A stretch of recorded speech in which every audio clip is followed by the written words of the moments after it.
Azithromycin. Azithromycin किस तरह की दवाई है? किन केसेस में डॉक्टर्स एजिथ्रोमाइसिन एडवाइस करते हैं? जनरली इसकी डोजेज क्या रहती है? कुछ इंपॉर्टेंट प्रिकॉशंस जो आपको बहुत माइंड में रख के आपको एजिथ्रोमाइसिन लेनी है और इसके साइड इफ़ेक्ट्स क्या हैं। एजिथ्रोमाइसिन एक एंटीबायोटिक है जो कि मैक्रोलेड टाइप एंटीबायोटिक है, और जैसे कि आपको पता है कि ये एंटीबायोटिक है तो जनरली ये बैक्टीरियल इन्फेक्शंस में काम करने वाली दवाई है।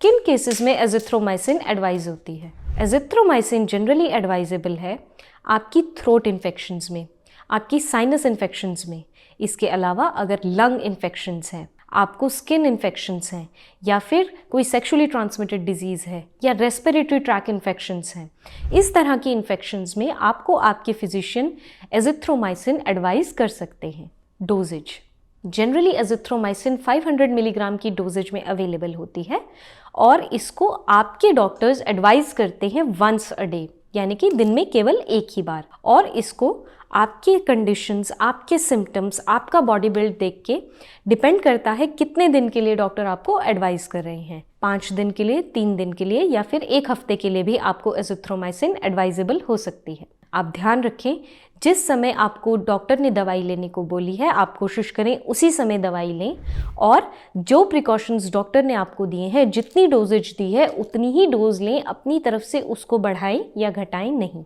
यहाँ एक और चीज़ ध्यान में रखने की ये है कि एजिथ्रोमाइसिन जनरली एडवाइजेबल होती है खाने से 1 घंटा पहले, या फिर अगर आप खाना खा चुके हैं तो उसके 2 घंटे बाद। जैसे भी आपको आपके फिजिशियन एडवाइस करें, आप उनकी सलाह पे इसकी डोज को कंटिन्यू करें।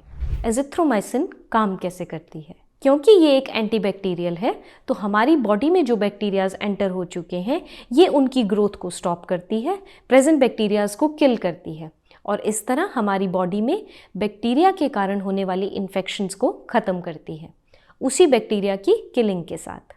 कुछ इंपॉर्टेंट प्रिकॉशंस जो हमें बहुत ध्यान में रखने हैं जब हम एजिथ्रोमाइसिन ले रहे हैं, या हमारे फिजिशियन जब हमें एजिथ्रोमाइसिन एडवाइस कर रहे हैं।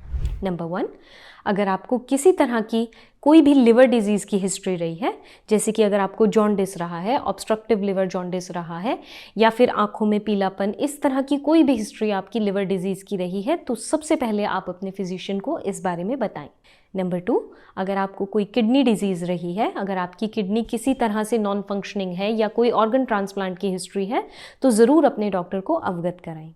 प्रेगनेंसी और ब्रेस्ट फीडिंग के केसेस में भी आप ज़रूर अपने डॉक्टर को एप्रोप्रिएट तरीके से पूरी डिटेल के साथ बताएं कि आपका कौन सा ट्राइमेस्टर है, या अगर आप ब्रेस्ट फीडिंग कर रहे हैं तो कितने मंथ्स का बेबी है, और आपकी क्या क्या मेडिकेशंस और चल रही हैं।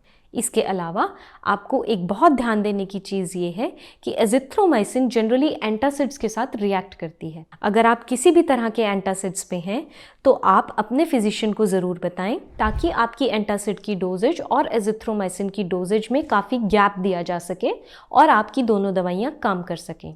ये आपको अपने फिजिशियन की सलाह फॉलो करते हुए ज़रूर इसको फॉलो करना है। उसके बाद अगर आपको एरिथमियाज हैं, यानी कि अगर हार्ट बीट इरेगुलर रहती है, कभी बढ़ जाती है कभी घट जाती है, या किसी भी तरह की आपको हार्ट डिजीज़ रही है, तो भी आप ज़रूर इसको अपने फिजिशियन को ज़रूर बताएं। अल्कोहल अगर आप लेते हैं तो वो भी आप अपने फिजिशियन से सलाह लें, क्योंकि कुछ केसेस में अल्कोहल इफ़ेक्टिवनेस को कम करता है या फिर साइड इफ़ेक्ट्स बढ़ा देता है। ये सब आप अपने फिजिशियन की नॉलेज में एक बार ज़रूर लाएं।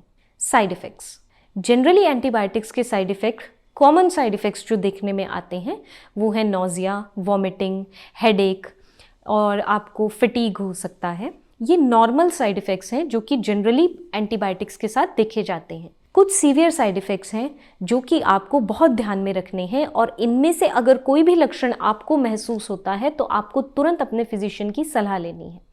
ये सीवियर साइड इफ़ेक्ट्स क्या हैं? अगर आपको कांस्टेंट डायरिया हो गया है और डायरिया में आपके स्टूल्स या तो ब्लडी हैं या तो वाटरी हैं, इसका आपको बहुत ध्यान रखना है। नंबर 2, अगर आपको किसी तरह का स्किन रैश, इचिंग, या फिर ब्लिस्टर्स, या फिर पानी वाले छाले आपकी स्किन पे किसी भी तरह आ रहे हैं, तो तुरंत आप अपने डॉक्टर की सलाह लें। इसके अलावा अगर आपको सांस लेने में दिक्कत आ रही है, फेस एकदम से सूज गया है, फेशियल स्वेलिंग आ गई है, या फिर हाथ पैर सुन्न होने लगे हैं, इस तरह का कोई भी अगर आपको साइड इफेक्ट दिखता है तो आप तुरंत अपने डॉक्टर की सलाह लें और केवल उन्हीं की सलाह पे इस ड्रग को या तो डिसकंटिन्यू करें या कंटिन्यू करें। आशा है ये वीडियो आपको पसंद आई होगी। ऐसी और वीडियोस के लिए आप प्लीज़ हमें लाइक, शेयर, सब्सक्राइब ज़रूर करें। Thank you.